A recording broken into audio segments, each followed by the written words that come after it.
Buenas tardes a todos. Bienvenidos a esta presentación sobre evaluación educativa. Hoy vamos a recorrer juntos el concepto, la evolución histórica, las funciones y los principios éticos de la evaluación. La evaluación educativa es un proceso sistemático, continuo y reflexivo que busca recoger, analizar e interpretar información sobre el aprendizaje de los estudiantes, los procesos de enseñanza, los programas curriculares, las instituciones y las políticas educativas. Su propósito fundamental es tomar decisiones informadas para mejorar la calidad de la educación.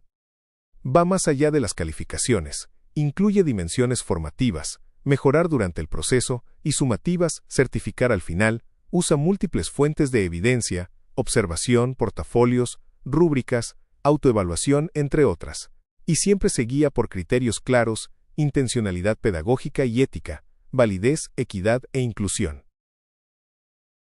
Observen esta comparación clara entre los dos paradigmas. En el paradigma tradicional, el foco principal era la retención y almacenamiento de información. El alumno tenía que memorizar y reproducir contenidos. La visión del error era muy dura. Se consideraba un motivo de penalización y sanción severa. El rol del alumno era pasivo, era simplemente un receptor y un objeto de medición.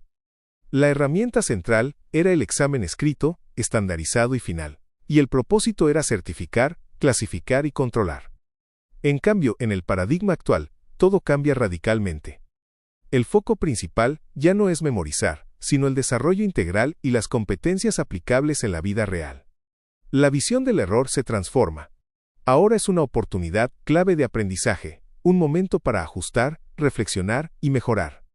El alumno deja de ser pasivo y se convierte en protagonista activo a través de la autoevaluación y la coevaluación. Las herramientas centrales ya no son solo un examen final, sino múltiples evidencias, portafolios, proyectos, observación, rúbricas, producto y otros tipos de evidencias. Y el propósito final es completamente distinto: comprender, retroalimentar y mejorar continuamente. Este cambio representa la gran evolución que hemos mencionado antes. Pasamos de ver la evaluación como un juicio final y punitivo, a verla como un proceso permanente de acompañamiento y crecimiento. Este gran cambio de paradigma es la base de todo lo que vamos a desarrollar en las próximas diapositivas. Con esta nueva mirada, estamos listos para recorrer la evolución histórica de la evaluación. Pasemos a la siguiente diapositiva para ver cómo se fue dando este tránsito a lo largo del tiempo. Desde la antigüedad, la evaluación educativa tuvo sus primeros antecedentes. Hacia el siglo II a.C. en China, dinastía Han, se establecieron los exámenes imperiales, Keyu. Eran pruebas escritas rigurosas sobre los clásicos confucionistas. Los candidatos escribían ensayos, respondían preguntas de política estatal y analizaban textos, valorando no solo memorización sino interpretación y aplicación práctica. Quienes aprobaban accedían a cargos públicos, permitiendo una gran movilidad social conocida como ascenso desde el arado al palacio. En el siglo V a.C., Sócrates en Grecia introdujo los cuestionarios para que los alumnos investigaran el porqué y el para qué de las cosas, promoviendo un pensamiento reflexivo y dialéctico. Entre los siglos V y XV social, la evaluación se volvió dogmática. El alumno debía aceptar sin réplica lo que decía el docente. En las universidades los exámenes eran orales ante un tribunal de maestros. En el siglo XVII, alrededor de 1645, Juan Amós Comenio publicó la Didáctica Magna e invitó a los maestros a revisar su enseñanza para verificar el verdadero aprendizaje, iniciando la reflexión pedagógica intencional. En el siglo XIX nació la evaluación en las escuelas tradicionales, enfocada en la retención de información mediante exámenes escritos, calificaciones numéricas y diplomas. En 1845, Horace Mann aplicó en Boston las primeras pruebas estandarizadas de rendimiento escolar, evaluando también escuelas y profesores. En Gran Bretaña se implementó el sistema de pago por resultados, donde el salario del maestro dependía de las notas de sus alumnos. Hacia finales del siglo XIX y principios del XX, predominó un enfoque cuantitativo y controlista. En 1878 surgió la teoría conductista de Watson, que veía la evaluación como control permanente de resultados observables. Entre 1880 y 1898, Joseph Rice realizó la primera evaluación formal de programas educativos usando grupos de comparación. Ejemplo, ortografía de 33.000 estudiantes. En 1912, William Stern propuso el coeficiente intelectual. Durante la Primera Guerra Mundial se aplicaron tests masivos de inteligencia. Entre 1920 y 1930 se alcanzó la cúspide del testing estandarizado, extendiéndose a la educación y otros ámbitos sociales. Entre 1930 y 1957, Ralph Tyler introduce formalmente el término evaluación educativa. Propone un modelo tecnológico de planificación curricular centrado en objetivos claros, selección y organización de contenidos, estrategias de enseñanza y evaluación del logro de esos objetivos. La idea central era sencilla. Si los resultados de aprendizaje eran buenos, significaba que se habían alcanzado los objetivos propuestos. Sin embargo, en el contexto posterior a la Segunda Guerra Mundial, predominaba la debilidad en la formación docente, por lo que la evaluación se limitaba más a describir que a mejorar realmente el sistema. De 1957 a 1972 aproximadamente, se expande la educación pública en Estados Unidos con fuerte inversión, pero los rendimientos académicos siguen siendo bajos. Esto genera una fuerte presión por rendición de cuentas. En 1963, Lee Cronbach define la evaluación como la recopilación y uso de información para tomar decisiones. No basta con medir, hay que actuar. Michael Scriven distingue por primera vez entre evaluación formativa, durante todo el proceso, y sumativa, al final. En la década de 1970, aparece la taxonomía de Benjamin Bloom, una clasificación jerárquica de objetivos cognitivos que va desde el pensamiento de orden inferior, recordar, memorizar, hasta el superior, comprender, aplicar, analizar y crear. Finalmente, desde 1970 a 1980, se consolida el período constructivista. El alumno pasa a ser protagonista activo, surge la autoevaluación y la coevaluación, y la evaluación se centra en el sujeto que aprende. En el siglo XXI, la evaluación educativa da un salto hacia el nivel macro. Ya no se evalúa solo al alumno o al aula, sino a sistemas educativos completos, países, regiones y políticas nacionales. La prueba más conocida es PISA, Programa para la Evaluación Internacional de Alumnos de la OCDE, que cada 3 años mide el rendimiento de jóvenes de 15 años en lectura, matemáticas y ciencias. Existen también otras evaluaciones nacionales e internacionales, como PEA u otras pruebas regionales. El objetivo ya no es solo medir conocimientos, sino valorar la formación del ciudadano global multidimensional. Alguien capaz de pensar críticamente, resolver problemas reales, colaborar, usar tecnología y actuar con responsabilidad social y ambiental. Este momento marca el paso definitivo de una evaluación por objetivos y control a una visión formativa, reflexiva y centrada en el desarrollo integral del estudiante como ciudadano del mundo.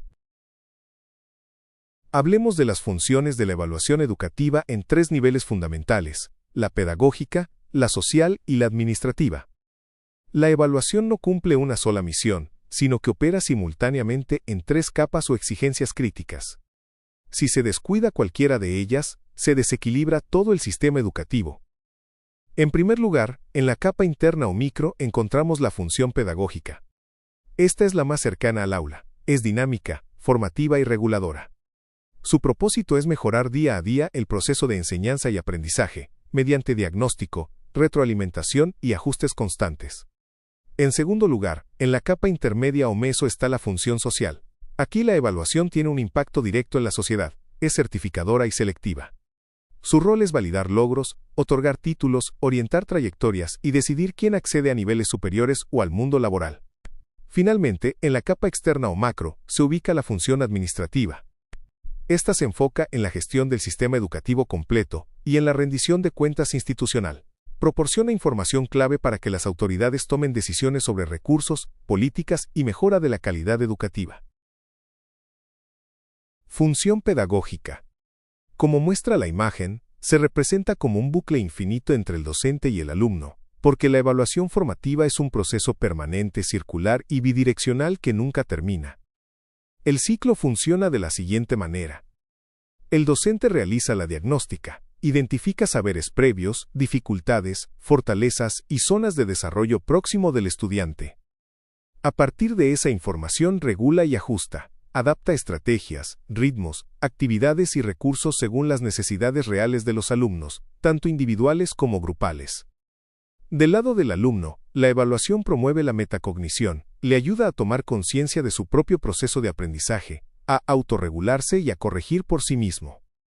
Finalmente, todo el bucle genera motivación, Al mostrar avances concretos y posibilidades de mejora, despierta en el estudiante el deseo de seguir aprendiendo y alcanzar nuevas metas. Este bucle formativo es el corazón de la evaluación moderna. Ya no se evalúa solo para poner una nota al final, sino para acompañar, mejorar y transformar el aprendizaje día a día. La función social de la evaluación actúa como un puente entre la escuela y la sociedad. Cuando un estudiante termina sus estudios, la sociedad necesita saber si realmente está preparado para enfrentar nuevos retos. En ese momento aparecen la certificación y la acreditación. La institución educativa otorga un título o diploma que confirma que la persona ha desarrollado las competencias necesarias. Ese documento no es solo un requisito formal, representa un acuerdo de confianza entre la educación y la sociedad, una señal de que el aprendizaje tiene valor y puede aplicarse en la vida real. Además, esta función orienta las trayectorias de vida.